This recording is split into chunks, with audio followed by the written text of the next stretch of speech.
We're going to get ready for our next panel on pins and portals and all that kind of stuff. Opportunities in prepaid wireless. And I'm going to introduce our moderator, Jibril Sulailman. Is that correct? Okay. And then he'll introduce his panelists. Jibril is the president of Prepaid Systems, a technology company that specializes in solutions for the prepaid wireless industry.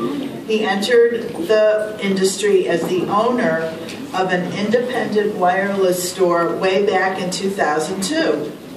In 2010, Jibril developed a streamlined platform for accepting payments by phone, text, web, and mobile app in his stores. In 2011, the platform called Cell Pay was marketed to other independent wireless stores under the company name Prepaid Systems. And then in 2011, Jibril launched the first Facebook group for prepaid wireless dealers, facebook.com/group/prepaid wireless dealers, as a way for individuals to talk about their pains and successes in selling prepaid wireless services. And he's been a great help to me, and here he is. Thank you.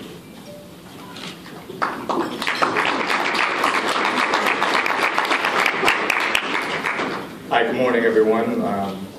My name is Jibril Sulailman, and I definitely want to thank everyone for coming out today and being part of this great expo. You are currently attending the opportunities in prepaid wireless, portals, pins, and platforms. Of course, we have a great panel today here. Some guys definitely from the industry that's been in the industry for a long time, and they're here to share their stories, their experiences through the form of a few PowerPoint presentations, of course. We have Mr. Brian Plow, the VP of Sales and Platform Services for Auris. We also have Mr. Emilio del Rio, the VP for IDT. Mr. Roger Keene, Director of Channel Sales for Prepaid Nation. And Bill Perkins, CEO of 3BP. And of course, we also had Mr. Joshua Rush, VP Marketing for Vesta. Unfortunately, he couldn't make it. He fell sick before the show. So we do wish him a speedy recovery. All right. We'd like to go ahead and start everything off by having Mr. Brian Plow to come up and give his presentation for Auris. Thank you. Good morning. Thank you for joining us today on our discussion forum for prepaid opportunities in prepaid wireless. My name is Brian Plow, Vice President of Sales and Platform Services at Auris. As many of you here know, or hopefully should know, times are changing, and not just across our sector or industry, but the market as a whole. We're seeing revolution versus evolution. We're seeing revolutionary concepts, prepaid products, really upsetting the evolutionary trends that we're used to seeing. We have a great example of that here. What was once just a sleepy desert town, Las Vegas, that was destined to evolve into just another suburb in the US, was radically transformed into Sin City that we know today. Obviously, as we know, whatever happens here stays here.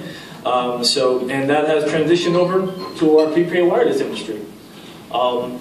Traditionally, the prepaid mobile wireless industry has catered to the low-income and unbanked customer. Now that is morphing, or that is moving into the direction, primarily because opportunities are looking, carriers are looking for opportunities to increase their subscriber base. They're being cannibalized from all sides. So what's the best way? Continue to offer products in the prepaid sector to help gain this. Now, what are some of the drivers primarily for this? We have low prices, we have increased penetration of smartphones, we have flexible billing plans, we have international calling plans, value-added services, no termination, etc., etc. And as you see here on the chart, the growth year over year, prepaid growth has been over 20% the last 5 years, as compared to, on the postpaid side, a very low, almost no growth. This is, of course, referencing the subscriber base. Now, how does that transition over into revenue? we're seeing that prepaid has grown over threefold versus postpaid that has been trickling along in the same 7-year time frame. Now, how is our landscape looking today? I'm sure many of us know how the transition or the consolidation of the market has happened in the last few years. We've seen a lot of the smaller carriers and MVNOs get picked up or acquired by some of the larger carriers. The big five, AT&T, T-Mobile, Sprint, Verizon, and TracFone, have rushed to the market to see who has the largest subscriber base that is ripe for the picking. So in the last few years, we've seen Metro PCS, who was disruptive in its own way when it first hit the market, get acquired by T-Mobile. Simple Mobile be acquired by TracFone, and Leap Wireless Cricket get acquired by AT&T, and a host of others. So we've seen that the space is being divided by less and less players. Now, in terms of market facts, here's an interesting graph. As we've seen the smartphone penetration increase, it actually has direct correlation to a decrease in SMS and voice traffic. Data has increased significantly in the last 6 years, and the projections are that it's going to continue to grow, while voice peaked in 2012 and is continuing its slow and steady decline. And coincidentally, here in the US and Japan, data has actually already, revenues from data has already superseded the revenues from voice. So now, what does that mean? Data now becomes a more interesting play. So what are we doing to capture more of the data play? And I'm sure in the keynote presentation, Chris was able to go into some of the opportunities on that. How do we capture more of the data so that we can participate, or we can share, we can partner with some of the OTTs that have had such immense success? Now, prepaid wireless revenue, the market, like I mentioned, $18 billion, expected to reach $25 billion by the year 2015. Now, these are some pretty staggering numbers here in terms of, I'm sure we all know them by heart. WhatsApp acquired for $19 billion, Skype being acquired for the second time by $8.5 billion, and Viber being acquired for $900 million. Now, what's interesting about these? None of these were acquired by traditional telcos.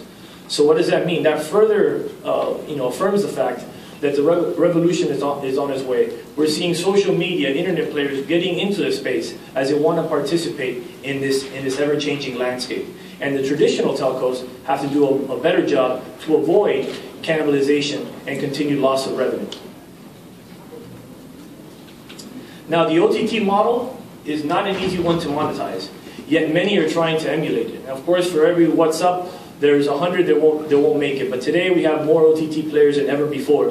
And it's no longer a cool or cliche. Over-the-top players are here, they're for real, and it's time to find out how we could either partner or share in this market. Now, here's some other staggering numbers. In 2013, Skype-to-Skype calls totaled 214 million minutes. Skype video and voice calls 1.4 trillion. Now, look what that costs Skype on a daily basis. $100 million. Now, if you're China Mobile, sitting with the largest subscriber base in the world in regards to mobile subscribers, you're panicking. You're quickly trying to figure out how to replace this revenue. And that's a big onus that a lot of these operators are trying to figure out today. Now we see the traditional user versus the modern user. Once again, the patterns of usage have changed completely. So we could say telecom is dead, but I'll say long live telecom. Why is that? Well, because it's just, like I said, we're seeing a revolution of sorts. So communication, we just have to be able, just like operators manage the migration from fixed telephony to mobile, they have to do a better job of managing that migration from mobile to IP. Now in the 90s, I think we saw communications wanted to be free from places. In the 2000s, we see they want to be free from devices. 2010, they want it to be free from price. What's next? Freedom from operators. And when you're seeing this disruptive change, carriers such as T-Mobile saying the Un-carrier, OTTs coming in, that's the next wave. Freedom from the carriers. And once that happens, communication will roam free amongst all MVNOs. Now, what are some of the usage patterns of the traditional user? For instance, before it was just a recurrent model with call destination and duration being the primary driver. Now it's a subscriber-based model, and usage patterns have completely changed to include internet browsing, social media likes, the ability to do bill payment, money transfers. Voice over LTE is right on the horizon. Internet of Things, wearables. So all this innovation is being driven. Everyone's looking at this big exit strategy that some have capitalized on, and they want to somehow take a piece of that. Now, what are some of the challenges facing the prepaid wireless industry today? As I mentioned, telcos are faced with increasing demands for new products and services from end users. Telcos are being asked to reduce costs, improve productivity, deliver network efficiencies, yet they're seeing their revenues go out the back door. So how are they going to continue to drive business and growth and profitability? Now, this is my favorite one, insatiable need for speed. Anyone who has not looked at their mobile phone since they walked in here, please raise their hand. And whoever does will have security escort you out, because we know that's not the case. Just frankly, the end user wants faster, personalized experience, the ability to access any app, anytime, anywhere, from any device. And that's something that we're having to adjust to today. The business model of telcos is being threatened from all sides. What they like to call freemium services that OTTs are offering is really the way.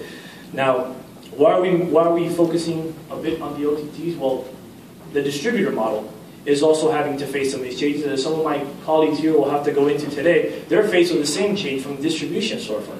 Distribution is no longer brick and mortar. Now it's moving online, it's moving to social media. How are they going to be able to make those changes, those advances, to also stay relevant and continue their model?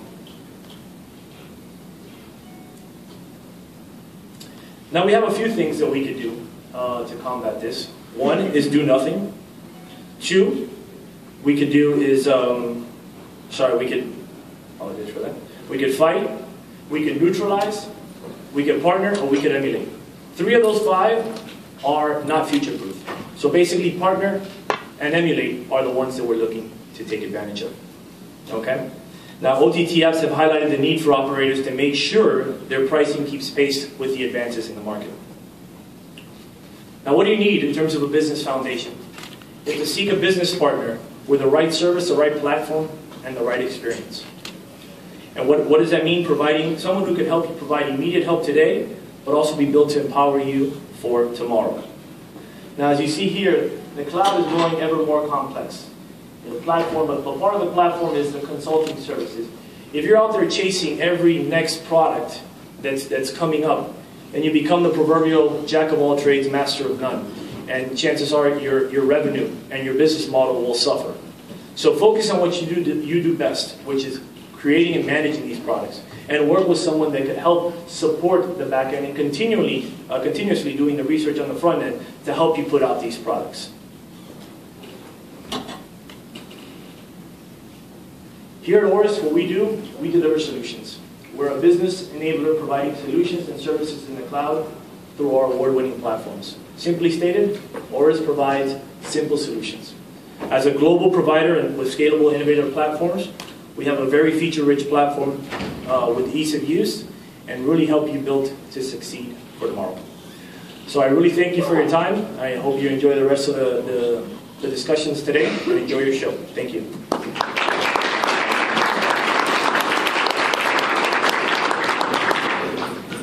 Okay, and up next we'll have Mr. Del Rio.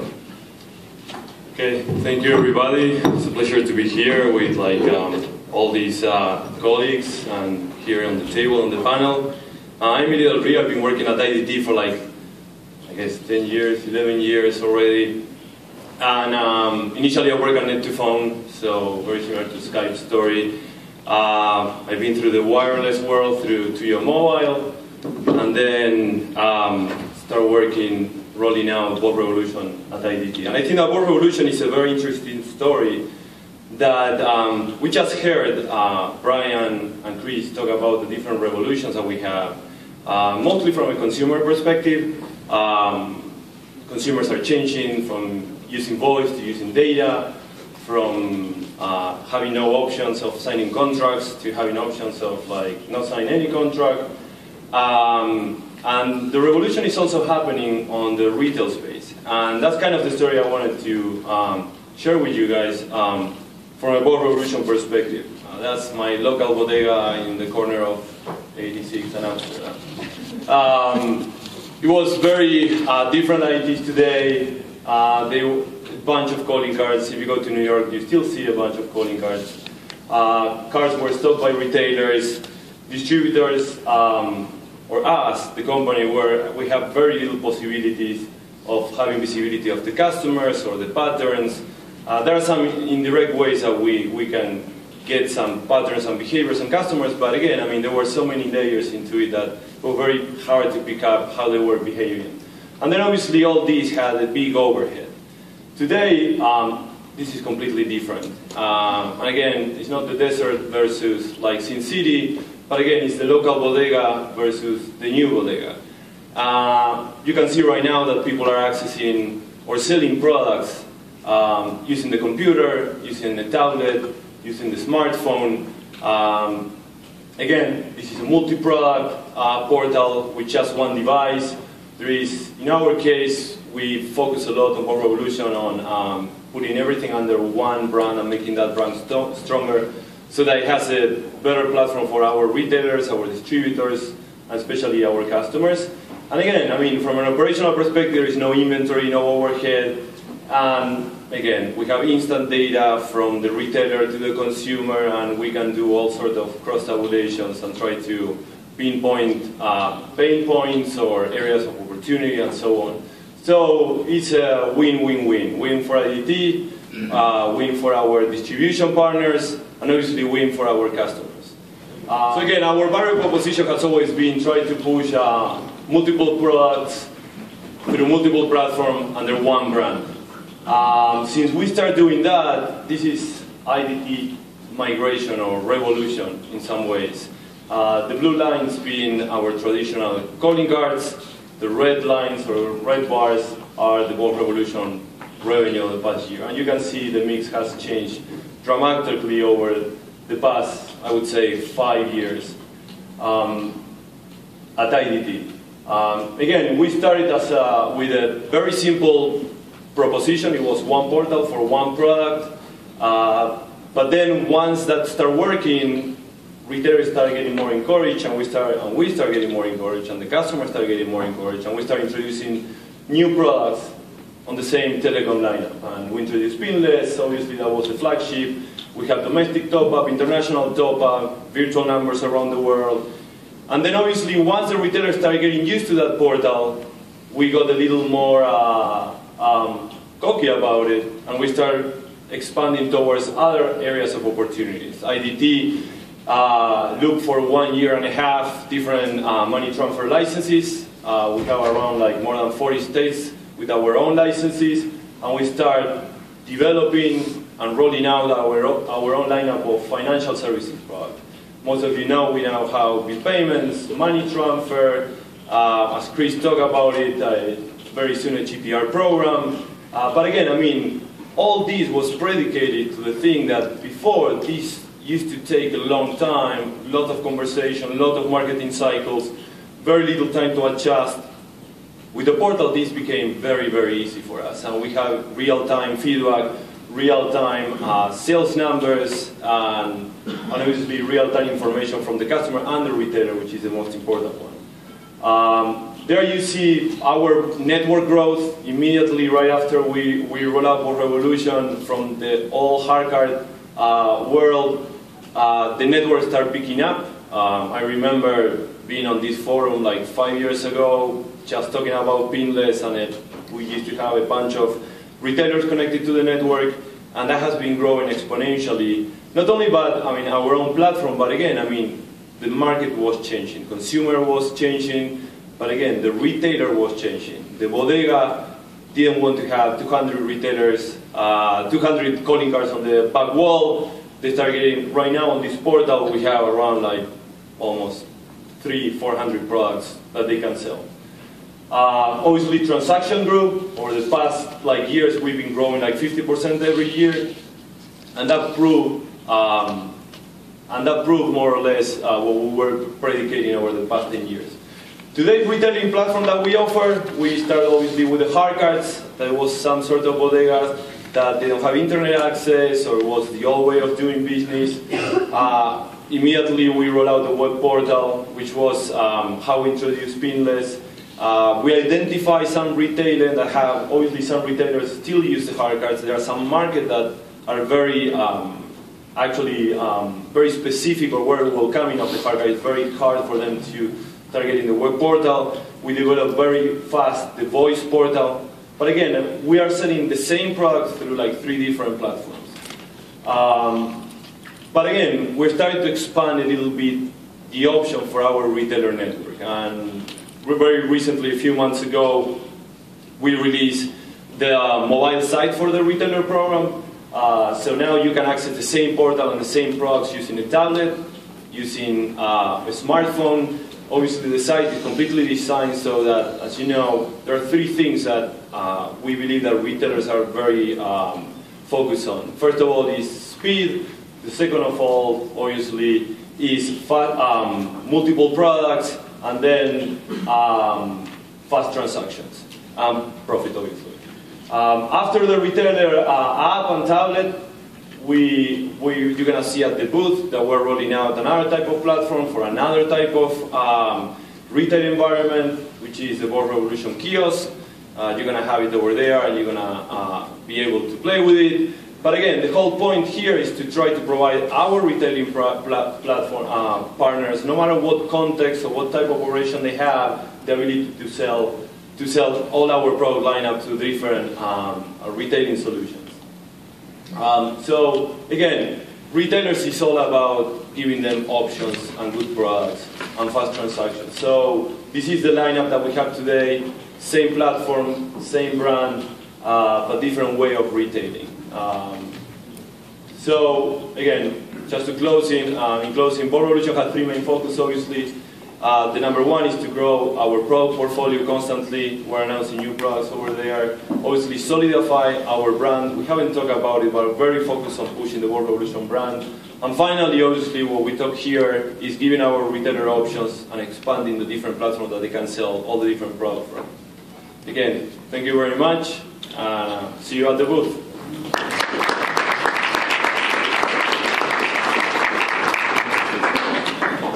And last but not least, we'll have Mr. Roger King and Mr. Bill Perkins give their presentation. Thank you. While he's putting that together, I just wanted to do a quick introduction. Good morning, folks. My name is Roger King. I'm the Channel Sales Director for Prepaid Nation. I want to thank Robin and Arlene and staff for allowing us to be part of this forum here. And I want to give a big shout out to Jibril here for moderating this unruly bunch.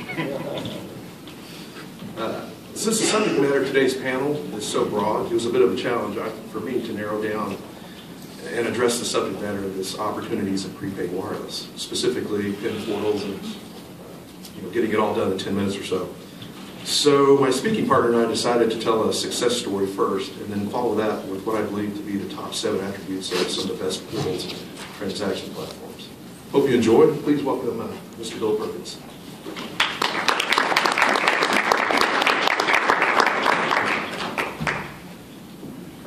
Hey, look at that. All right, so apparently I'm talking about myself. This is my company. Roger, I thought you were going to do the success story part. I'm standing up here talking about myself. All right, so just to give you a little bit of background, our company was founded in 2010. Left the corporate world basically to create my own agency. Don't have a big platform of employees right now, don't need them. Not that I wouldn't love to have them, but don't need them. When October baseball comes around, I'm sure I'll hire people so I don't have to work as much. We offer 3 different products, bill payment, prepaid, and merchant services. And predominantly, we're talking about prepaid, but we're going to talk a little bit about bill payment as well. I have a good friend of mine, and he and I always talk about sales, and we both realize the same thing, that sale really doesn't start until after the deal has been installed and implemented. That's when the true sale starts, because that's when the service actually starts. It doesn't matter if we can sell 100 deals, but if we can't get them to transact, we're wasting our time and our company's money, right? We're currently in 11 states. We have some expansion processes going in hopefully all 50 states here pretty quick. Here's a couple of things that I found that were successful for me. Multiple product offerings. Now, we've heard this on the panel already today, so we don't need to go into that too much. But combining bill payment specifically with prepaid and merchant services helps solidify, or like I like to say, make the customer a little bit more sticky. So let me do what we haven't already done. So I have 2 partners when it comes to bill payment and prepaid, one for each. Both other members of the panel didn't mention, they mentioned bill payment, but they didn't get specific. I will. Check Free Pay is who we use. Prepaid Nation is who we use for our prepaid. Now, adding bill payment, why do we do this, right? So this has been alluded to already, but there's additional revenue streams for both the agent, the ISO, and your company. Agent is looking for people to come through the door. Only so many people are going to come through the door trying to get prepaid or get any type of long distance card, right? So we need to have additional revenue streams for them. By doing that, they increase in their revenue. There's a high demand for bill payment, believe it or not, along with prepaid in the marketplace. Now, I live just outside of LA. I live in Orange County, and it is nothing like any of the TV shows that you guys have seen. So when you see me at the booth, don't talk to me about Laguna Beach or Orange County or whatever. But in LA area, San Diego area, parts of Orange County, all the way up through California, this is the way that we extend profitability for the actual agent. Now, here's why I choose Check Free. I've been in this industry for a long time, the bill payment industry for about 10 years. I think that they're the most reliable company to do bill payment with. They have direct relationships with utilities. And what I mean by that is if you're in Southern, is there anybody, raise your hand if you're in Southern California? Any of you guys from Southern California? Hey, welcome. It's a lot cooler over there, huh? We want to go back. Man. But they have direct relationships with things like Edison. So if Edison likes one of the locations that you have, they'll add it as a direct biller, which will allow marketing on Edison's side for your agent. More people come through the door, they're happy, you look like a superstar. Larger next day options, this is huge. People, when it comes to bill payment, all the customer cares about is how quickly is this going to go to my account and how much is it going to cost me. And so if there's next day options, that's huge. That plays in well. And then commissions are kept real time. Some companies keep the commissions and send them out once a month. Some send them out, calculate them up all at the end of the month and send them out on the 15th. No, these guys keep them real time. So I think, Roger, we're coming up to you guys here. Adding Prepaid Nation, why add prepaid products? Obviously, it's going to make your customer more sticky.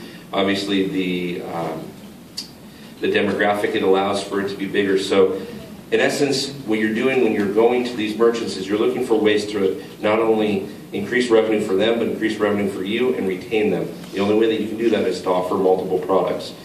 This is what we're referring to here. You minimize overhead. My clients that I have more than one product with tend to stick with me more than the ones that I have just one product with. And in the prepaid world, we're always worried about whether or not ACHs are going to clear, if there's going to be bounces, if there's going to be problems like that. You can minimize that. Why choose Prepaid Nation? Because Roger's really, really good looking, right? No, just everybody laugh, that's okay. Industry reputation, they do a great job at international top-up products. They have competitive rates. In my sense, I felt more like a partner of them than just an ISO or just a customer, and that was huge for me. That's important for me, and that's one of the things as you visit some of these booths, talk to them about, find out where you fit in that scenario, and then being able to white label, which is also big for me. Okay, and then this is a little bit about what a white label looks like, and I'm gonna hand it over to Roger here. Let Roger take care of a couple of the benefits. So Roger, if you're...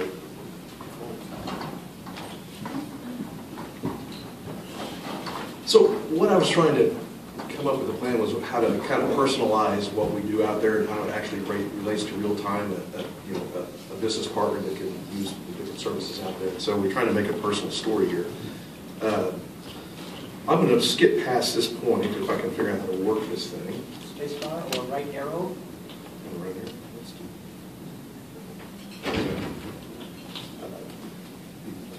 Basically, what we want to talk about, the benefits of adding multiple product lines. You get additional revenue stream for everyone involved, additional customers at the agent's locations, and less risk of financial problems with the merchant. But the reason we say that when you combine a lot of different products is when a merchant's depending upon you for the multiple different products through multiple vendors, he's not as likely to jeopardize his relationship with you by having financial issues with you. So this takes us to the last part of our talk today. And I tried to put together, looking at different people's platforms and things that look good and seem to work. I tried to come up with a list of what I felt like are the top 7 attributes of some of the best portals and transaction platforms. And both Emilio and Brian did a good job of talking about the whole idea of the white label solution, so we'll get to that. The first attribute is you need to have a platform that supports both API and web-based transactions. And the portal should be usable out of the box on any web-enabled device, but should also have the ability to interface with other apps and products so that you can fully customize the selling experience if you want to. We have customers that want to connect up to us using our portal. You have customers that want to connect up to you using their own front-end platform that just want to come to you through the back door to pull product. You need to have those options available to your customers. This should be a no-brainer, but you need to offer as wide a variety of prepaid products as possible. And the depth of your prepaid catalog is crucial. So be on the lookout. Make sure you're always looking for the latest products that are out there. Don't be the last one to respond. You don't want your customers calling you saying, hey, somebody else has got this product, why don't we? Your portal must be clear and easy to use. I can't tell you, at least, I can think of an example. Last week I got a call from somebody, one of my customers, that said, Roger, I've got this other portal in here, and honest to God, I can't figure out how to sell anything out of this thing. It's just too complicated. So when you're, if you're in the portal business and you're providing portals, you want to make sure that you keep it as simple as possible. You want as few steps as possible to make a sale and make it easy on your merchant. Your portal should be very flexible in handling both prepaid wallet and credit scenarios. You're going to find a variety of merchants in your lineup, and all their financial conditions are going to be different. So you need to be able to handle different ways of taking payments from them, both on the prepaid side and the credit side. Make it easy on them. Again, offer multiple payment methods also for merchants to fund their accounts with you. You want to make sure that you are extending, if you're extending credit to customers via ACH, that's fine. If you're doing credit checks and have merchants that don't have very good credit, but they've got great volume, then make it easy for them to pre-fund that account with you. Make sure you can take a credit card, PayPal, cash deposit at the bank. You need all those methods of collecting payments for your merchants. Again, I think we've all three touched on this subject up here, but offer white labeling. This is one of the biggest things that I find that the channels that we work with love. Everybody wants their own brand.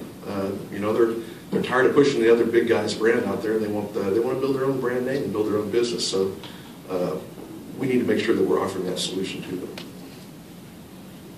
And I do have people asking, well, what does it cost? I say, well, it doesn't cost anything, but if you want to give us something, we'll take it. But make it easy and cheap for them to get white labeled. Concept that we've kind of kicked the tires on and feel very interested in is this concept of community vending. This is the idea where you take somebody in the local community, and let's say you have a particular ethnic community in your area, and you seek out the leader, you seek out the kind of the top guy, a block captain. You find people who are leaders in these areas, and you turn them into salespeople. Give them the tools, give them your mobile app, give them access to the portal so that they can take top-ups and do transactions for their community, so the community doesn't necessarily have to, leave the community, if you will. Kind of the go-to guy. He could stand outside church and sell top-ups. He could sell, he could be the guy in the apartment that people go to for top-ups. But the idea is there's some non-traditional revenue forms that are out there, and we're just trying to get innovative and find out how to take advantage of those things. So seek those opportunities out. Not all portals or partners are created equal. A good portal partner should focus on enabling its distribution channels to build up their businesses so they can compete with some of the biggest names in prepaid. Sometimes it's not about us building up our business, it's helping our channel build up their business. And when we do that, we get the benefit, our business grows. Our goal at Prepaid Nation is to empower and complement the skills of entrepreneurs like Bill Perkins, who have experience in the relationships but not the technology. So we're happy to provide him the technology and the resources to go out and do what he does best, which is selling and managing his business. And finally, leaders in the past aren't necessarily the leaders anymore. And I think Brian mentioned the world's a-changing out there, folks. So, you know, those of us who provide brand building capabilities for our channel partners and community-focused solutions should be the long-term winners in this market. So let me leave you with a little quote here. I like this one. It says, you can have everything in life that you want if you just help enough other people get what they want. And so, again, I touch back on the fact, go out and help your channel get what they want, and at the end of the day, you will get what you want. Thanks, guys.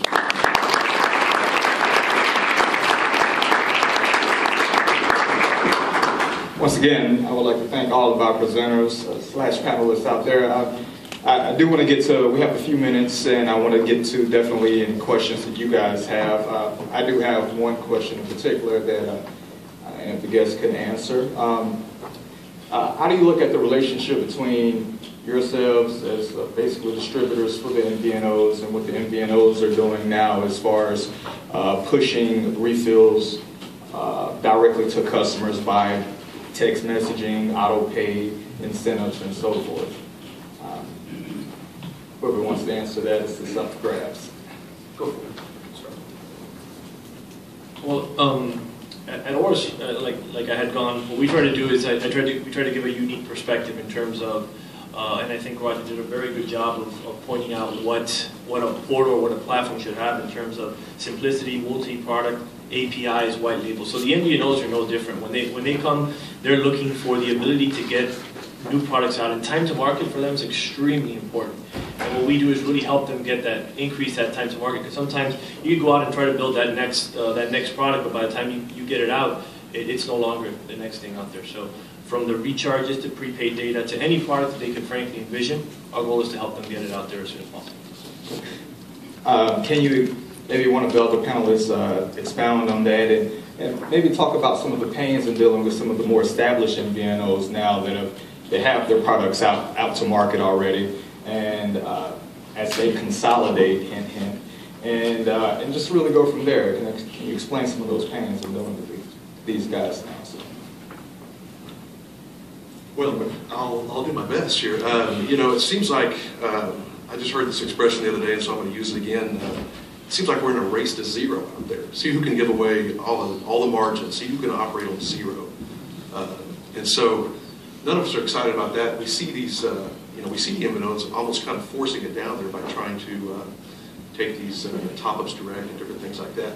But the good news is those guys can never do it as good as we do it. We have the people on the street. We've got the personalities that are out there.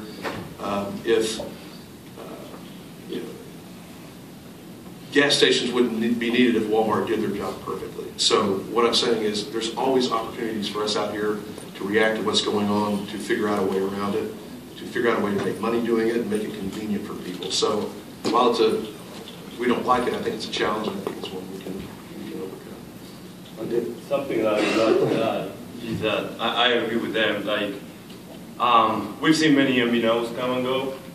Many have different distribution strategies, but there is one common denominator, which is like all the different pricing games that they've been doing, or different plans or changing, or it comes to my mind like 3 or 4 right now.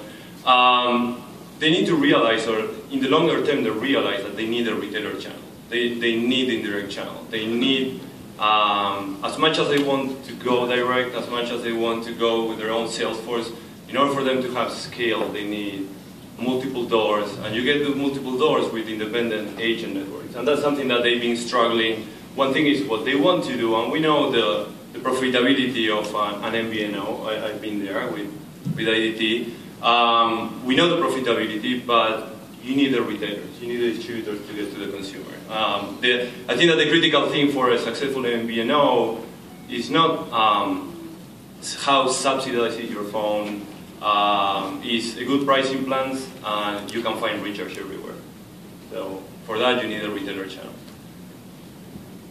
How important is it, I mean, as this world becomes more global, as far as, and we touched on a little bit about the mobile transfers, the money transfers and so forth, but international top-ups, how important is that becoming in your business models now, nowadays?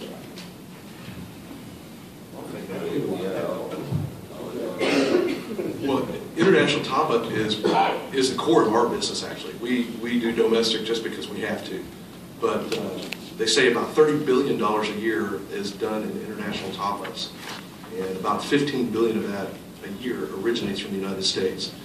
So if you have the opportunity to, and I don't want to harp on any of the money transfer guys here, but if you want to move money to India or you want to move money to Mexico, small amounts, micro amounts of money, it's cost prohibitive to send those things by money transfer or use those traditional types of methods. So what we found is the demographic groups here are sending money back home in what we call productized remittance. They're sending it for a specific value back home.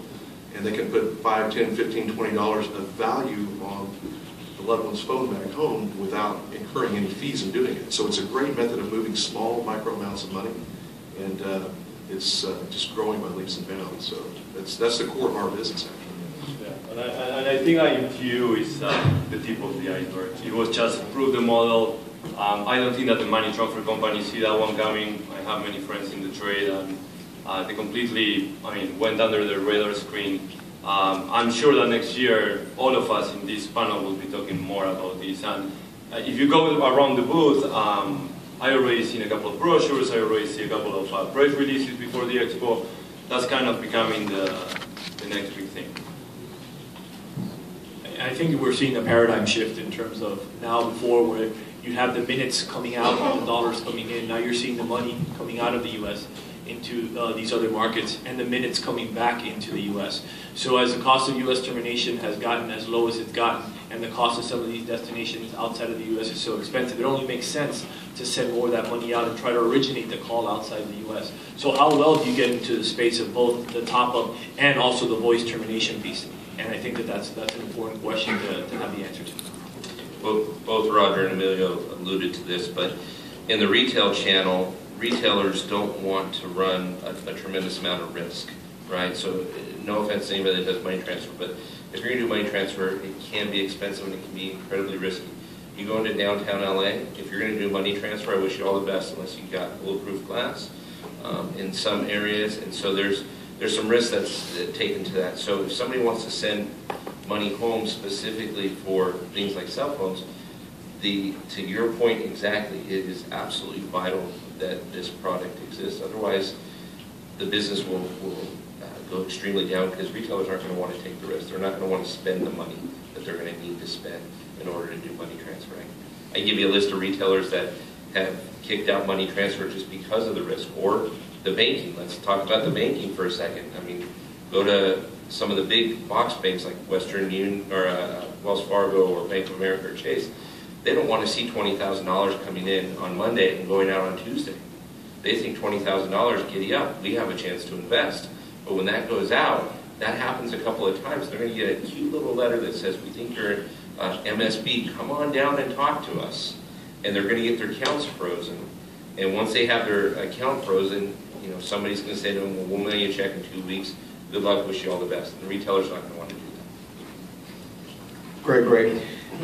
Well, I'd like to turn it over to the audience. If you guys have any questions, definitely come up to the mic, or if you speak loud enough and ask any of our accountants any questions. Anyone? Not Well, I do have one last question, and Bill kind of touched on that a little bit. I guess what are some of the pains you guys are dealing with as far as fraud goes in the industry? The prepaid wireless industry, especially the banks. A lot of the banks do frown on the prepaid wireless industry as a whole because it's linked to a lot of fraud in many cases. There are a lot of bad guys out there that are trying to really get over on some of the good people that are trying to earn a hard dollar. So if all of you guys can touch on that shortly. I'll touch very briefly. I mean, that's a great question, actually. The same thing that the revolution happened at the retail space in terms of like selling calling cards and dealing with a lot of cash and having some security at the store.